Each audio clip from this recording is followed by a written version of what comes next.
It's time for Around the Ozarks Sports Scene, sponsored by Thompson Sales, Fast Break Sports, and The Pitch. Here's your host, Scott Puryear.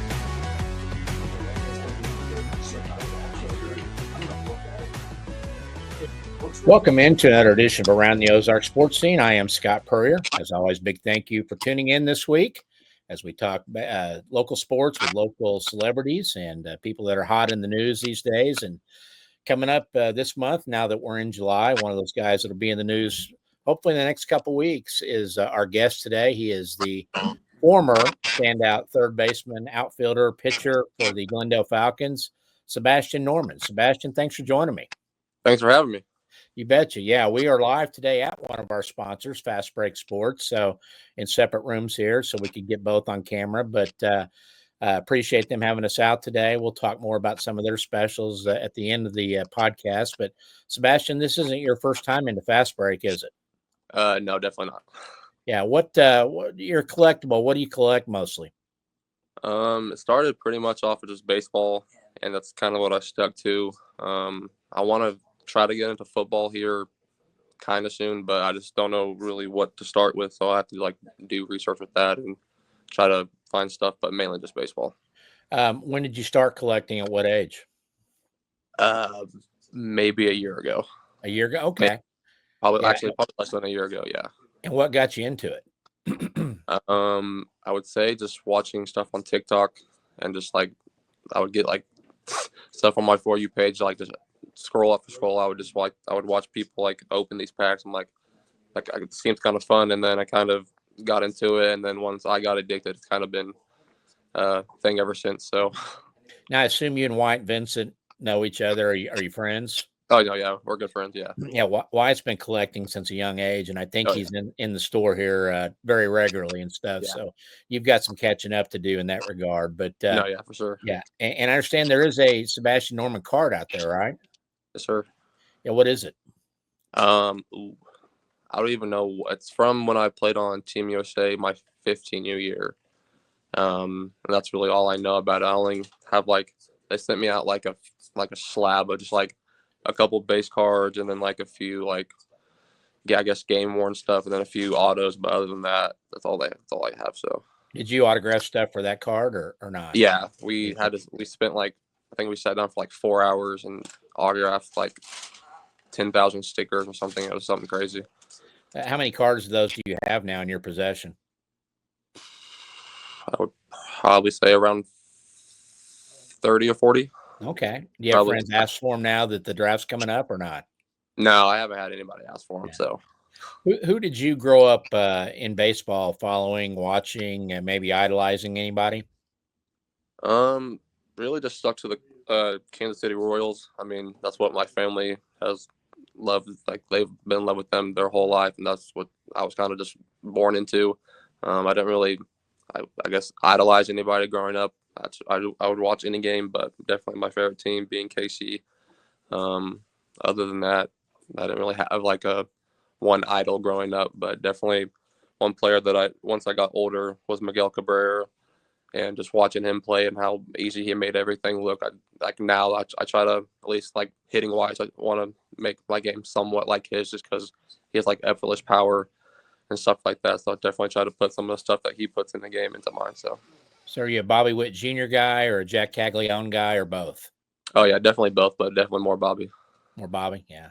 Well, of course, having Sebastian on because the Major League Baseball draft is July 13th. It's being held in Atlanta. Sebastian just got back from the MLB Combine out in Arizona here in the past week and a half after he finished up an outstanding career with the Glendale Falcons. That included a 10 home run season, which set a single season record for Glendale this past season. Combine out in Arizona, kind of give us your thoughts on was that your first one of those? Had you been anything like it before? I know there's tryout things with clubs and things like that, but this was probably that on steroids, wasn't it? Pretty much. No, yeah. I mean, I've definitely been to events like that around all the top level guys nationally, but when you mix in the best college players too, it was kind of just a cool experience, just seeing all the like top college guys and just how like they look like celebrities when you watch them on TV and stuff. And then I would just see them out in the hallway of like the hotel or out in the lobby of our little hangout area. So it was definitely cool, and it was just a cool experience to get with my guys that I had played with previously, and then meeting new guys, whether it be in college or high school. But yeah, it was definitely a fun time. Was there some nerves to get over? I know it was a 4 or 5 day deal. Did you get rid of those pretty quickly? I wouldn't say I really had any nerves. I kind of got my invitation kind of late to the combine. So like once I got that invite, I was that was the most nerve-wracking part, was just waiting for the invite to be sent out. So once I got that, I was pretty much just happy to be there. And then once I was there, I think I took advantage of every opportunity I had. So. And how do you think you did? I mean, was there any area you felt like I wish I'd done better? I know you had an exit velo on one hit of 114, which is 114 miles per hour, which is a career best. What about hitting in general and your fielding stuff? No, yeah, I mean, I think overall all my BP rounds were really good. I don't think I really could have done much better in that aspect. My fielding, I think, was pretty much perfect in my eyes. I didn't really have any hiccups in any area. Yeah, I mean, all the testing that they did on me, and on everyone else, I mean, it seemed to go well. The doctors told me, like, after like we did all the movement stuff and all the x-rays and MRIs, they had told me that I was pretty much perfect. So like, I mean, I don't think you can get much better than that. So yeah, 6'2", 230 now. Not your average 18-year-old size. Would make a really nice linebacker for somebody. But I understand did you ever play football? No, sir. My mom would never let me. Yeah, and did you tell her now that you could, double up like Bo Jackson and be an NFL linebacker and a Major League Baseball player? It'd be a pretty good career if you could do that. But mom never fell for that, huh? No. Did you miss it at all when you watched? Do you watch football? Oh no, yeah, I watch football. I mean, pretty much any game that's on, especially college. I love college football.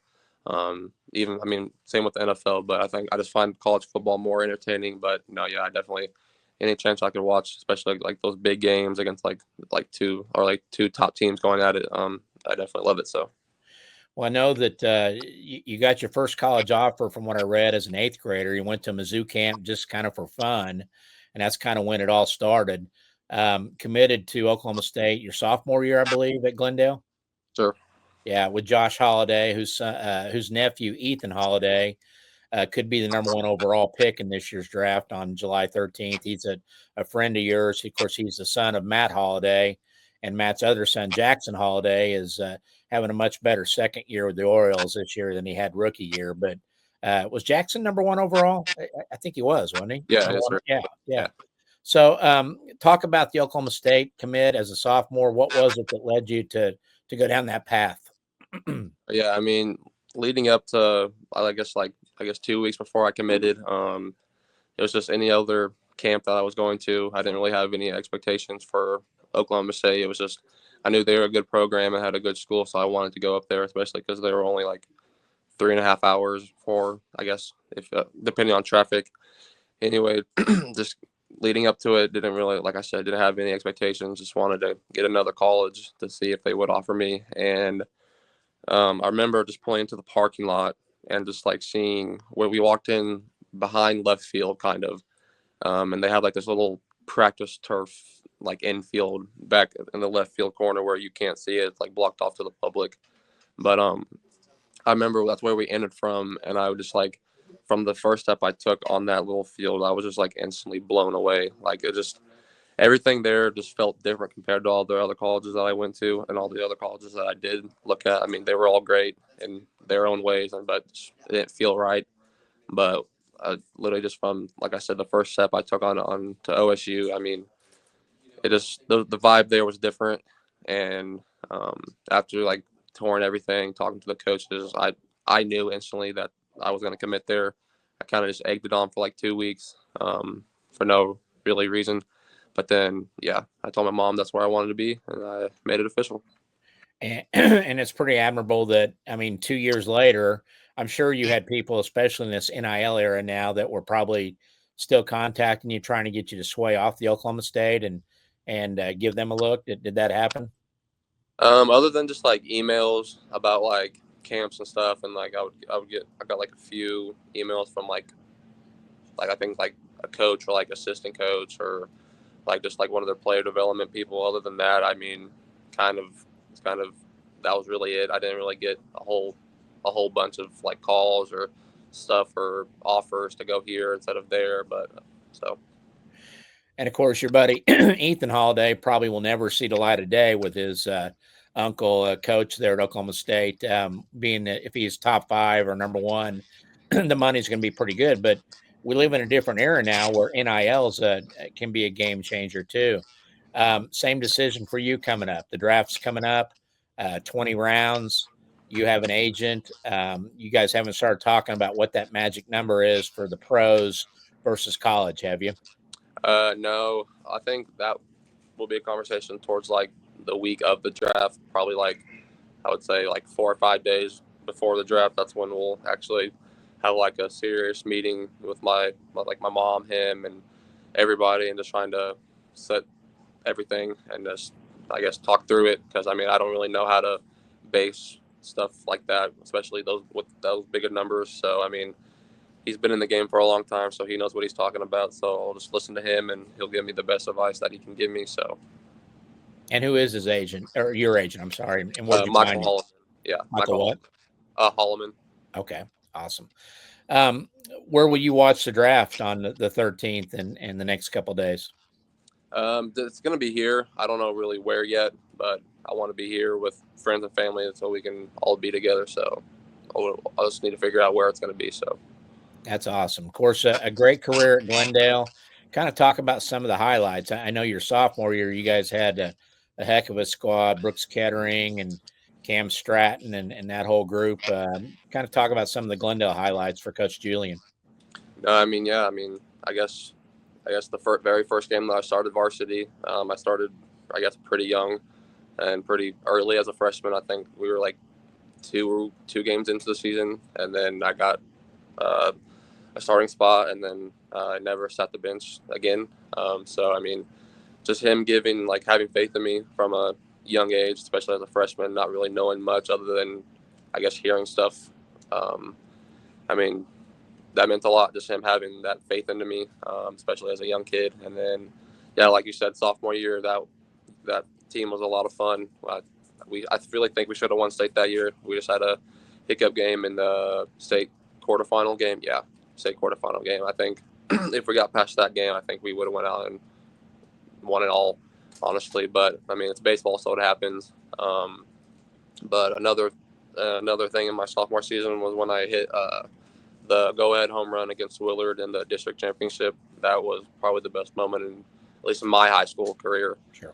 I guess with it being in Willard, we were down, or not down, it was 0-0, I think, in like either the 5th or 6th inning. Our pitcher was throwing I don't know if it was a complete game or no hitter or a perfect game. It was one of those. And he shut him out, and then we won that game 2-0 because of my home runs. So that's definitely number one for my high school career. But I mean, junior year, we made it to state quarterfinals again, and that team was really good. Just another hiccup in the state quarterfinal game.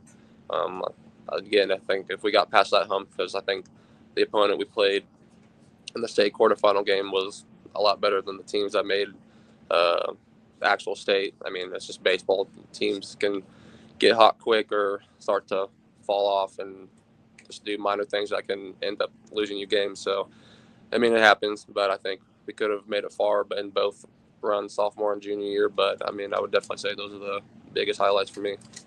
And then 10 home runs this year, set a new Glendale single season record. What clicked in terms of your power and just being more consistent with that power?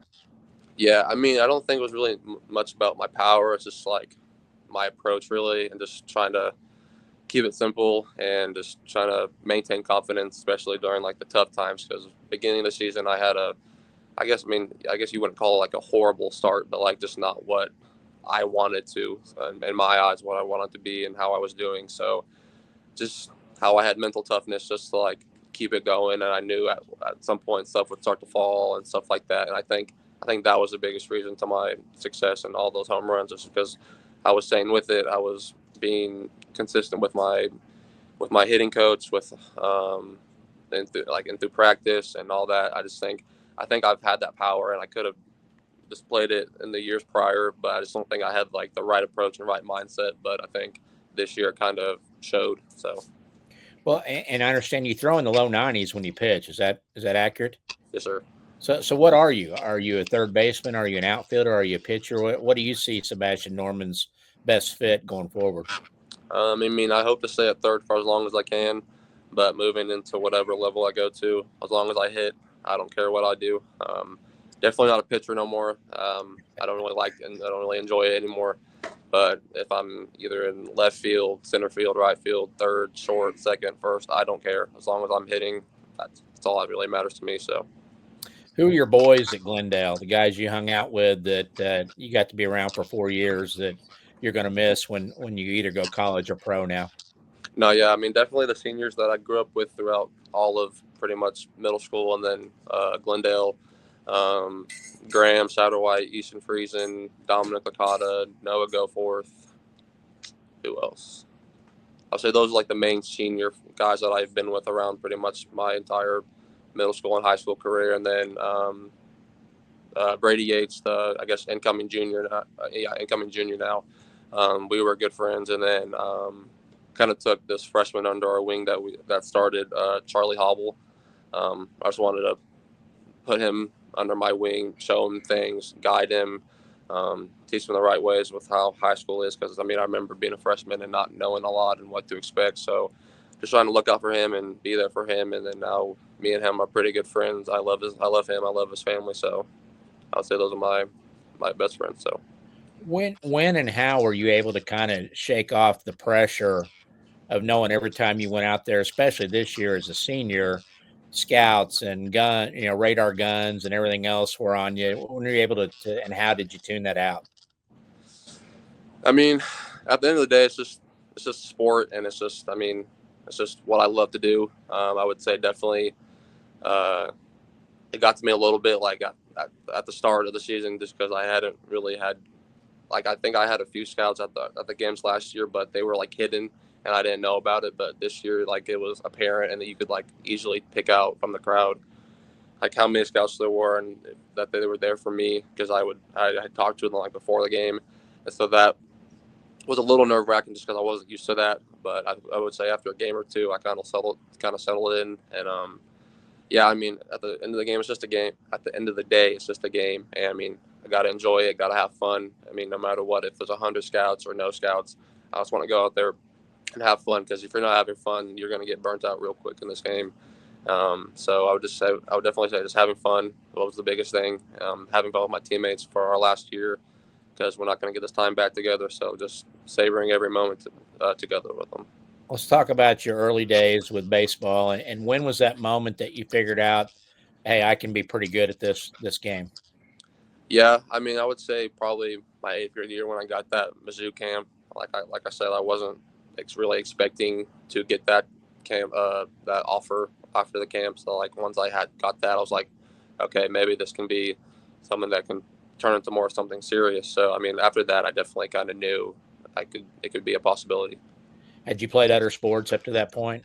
Yeah, I was playing basketball. I pretty much played basketball my whole life up until my sophomore year, and then I just went all baseball. But so yeah. And who were some of the early coaches and teams you played? Did you grow up in Springfield? Yeah, I grew up here my whole life. Yes, sir. Yeah. Who'd you play with some of the early, travel teams or even youth, like T-ball, things like that? Who were some of your guys, players that were with you, and maybe some of your coaches? So baseball, I think I started with they were called like the Little League Mavericks. It's just a little, I guess, league out in, I don't even remember where the places where we played at, but that's where I like kind of started. Well, I guess I started with T-ball, but I don't even remember where T-ball was. And then T-ball led into the Little League Mavs, and then I played with them, I think, for 2 or 3 years, and then we switched to, I think, the Crushers. I think we, like, me and a couple of my friends, and like we recruited guys, and we like just made our own team called the Crushers, and that was like a 3-year deal. And then that kind of broke off, and then I went to the Midwest Mavs, and then I played with them for a few years, and then 8th grade summer or fall is when I started playing like in the big national tournaments. So like I would guest play with a team that I played with throughout my whole high school career, Wow Factor. That was like their first kind of year of travel ball. So it was just seeing how it was, and see if I wanted to take it more seriously in the next summer. So after that, I went full-time Wow Factor, and then from freshman year until now, I played with Wow Factor every year. So that Team USA experience that you were 15, right? yes, sir. Who were some of your teammates then that will also probably hear their name called on the 13th? Like you said, Ethan Holiday, Coy James, probably he'll definitely go in the top 3 rounds. Ryan Mitchell, definitely him. Who else? I don't really know off the top of my head. I'm sure like there's more. I just haven't really spoke or talked with many of the other guys, but I mean, I know the other guys are definitely getting looks. So did that experience kind of help confirm in your mind that you were on that level?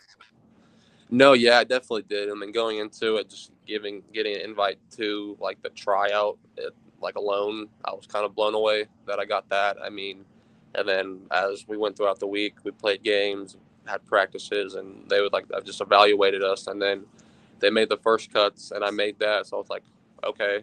I mean, I was just happy making that, and then they made the second cuts, and then I made it past that, so I'm like, oh crap, I'm one step away from making it. Yeah. So like, I mean, obviously, like at that point, I'm like, if I don't make it, oh well. I mean, I made it this far, and it's been fun. And then we were all in one big room, and they were just naming off the 20 people that made it, and like I was like towards like the bottom of the list, and they said my name, and I just like kind of sent me into shock. I was just like, oh shoot, I actually made it. So I mean, yeah, definitely that was kind of an eye opener that I can hang with these guys. So, you got any brothers or sisters that are athletes? I have one little sister, but she did gymnastics for a little bit, but now she's like more into theater. So, and you mentioned your mom, I'm sure a big influence in everything you've been able to do to this point. No, yeah, for sure. She's been the best. You know, I remember talking to Kellen Lindstrom, one of your former teammates, probably a year and a half ago, after his first spring at Tennessee. And, you know, one day he's walking the halls of Glendale with you guys.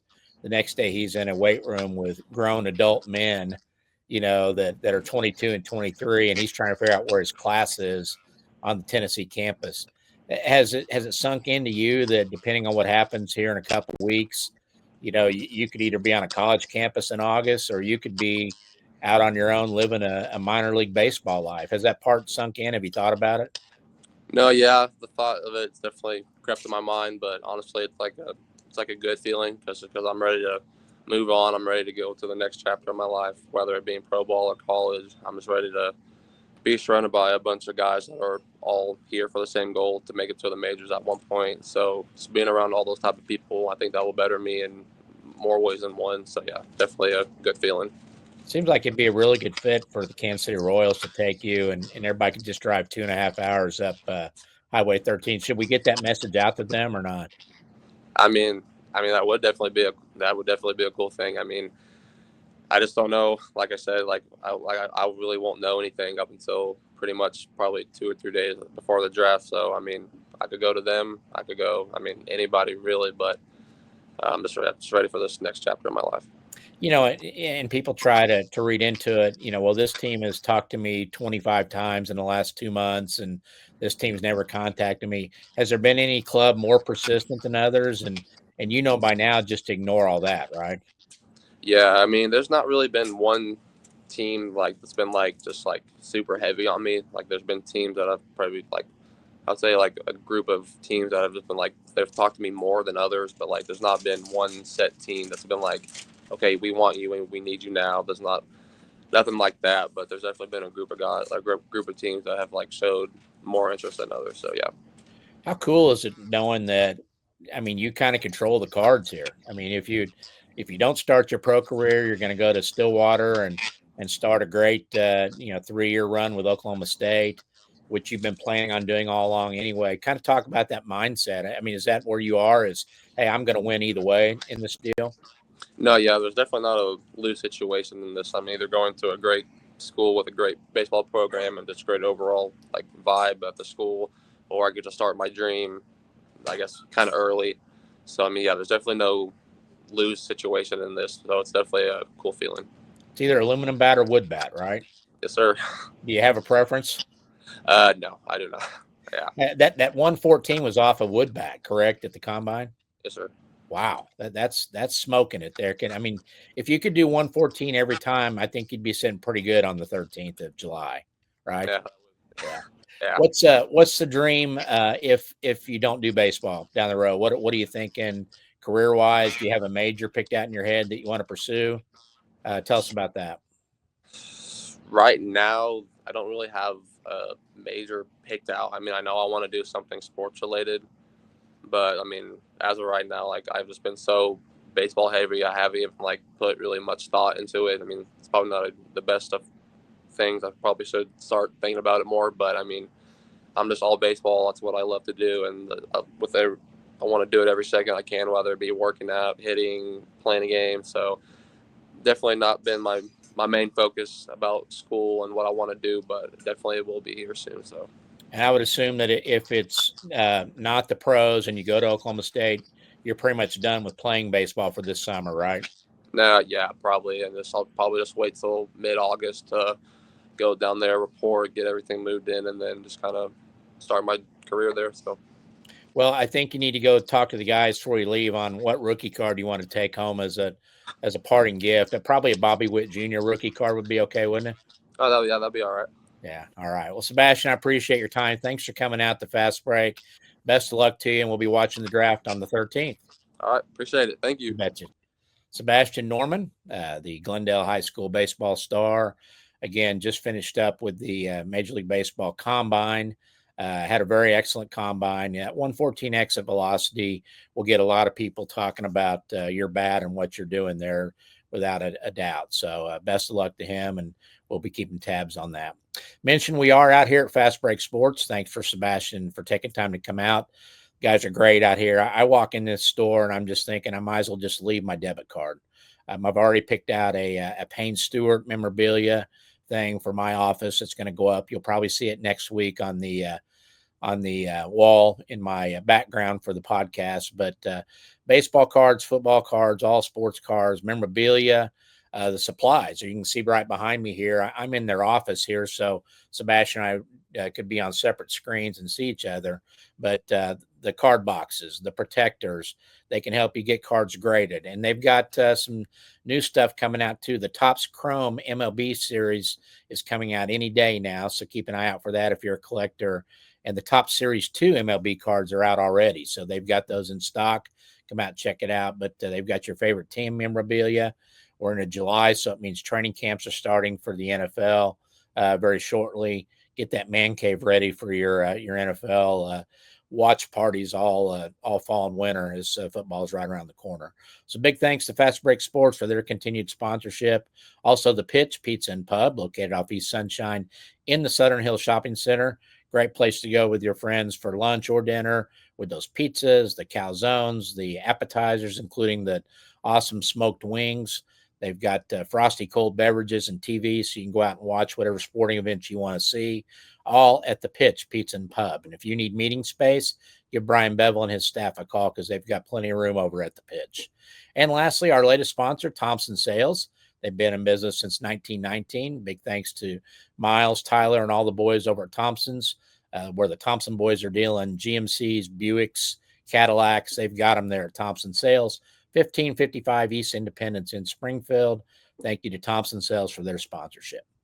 That's going to do it for this week's edition. Again, thanks for tuning in, and we will see you next week